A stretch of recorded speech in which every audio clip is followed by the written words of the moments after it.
एक गांव में रामदत्त नाम का एक ब्राह्मण रहता था। एक दिन उसके घर एक प्यारे बेटे का जन्म हुआ।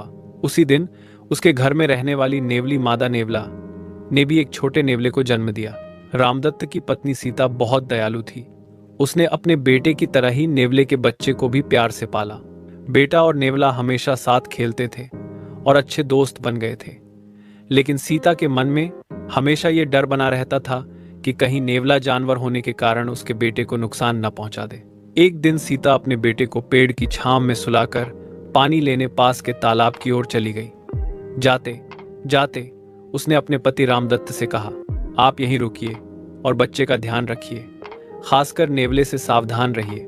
लेकिन रामदत्त ने सोचा, नेवला और बच्चा तो अच्छे दोस्त हैं, नेवला उसे कुछ नहीं करेगा। यह सोचकर वह भी भीख मांगने निकल गया। उसी समय एक काला सांप पास के बिल से बाहर निकला और बच्चे की तरफ बढ़ने लगा। यह देखकर नेवला डर गया, लेकिन उसने हिम्मत जुटाई और सांप से लड़ पड़ा। दोनों में जबरदस्त लड़ाई हुई और आखिर में नेवले ने सांप को मार डाला। लेकिन इस लड़ाई में उसके मुंह और पंजों पर खून लग गया। कुछ समय बाद सीता वापस लौटी। उसने दूर से देखा कि नेवला उसके पास दौड़ता आ रहा है और उसका मुंह खून से सना हुआ है। यह देखकर सीता को लगा कि नेवले ने उसके बेटे को मार डाला। गुस्से में आकर उसने अपने हाथ का भारी पानी का घड़ा नेवले पर फेंक दिया।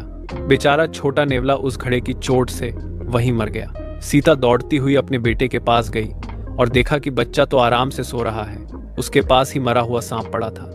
यह देखकर उसे सारी सच्चाई समझ में आ गई। अब सीता को बहुत पछतावा हुआ। वह नेवले के पास बैठकर रोने लगी और बोली, मैंने अपने ही बेटे के रक्षक को मार डाला।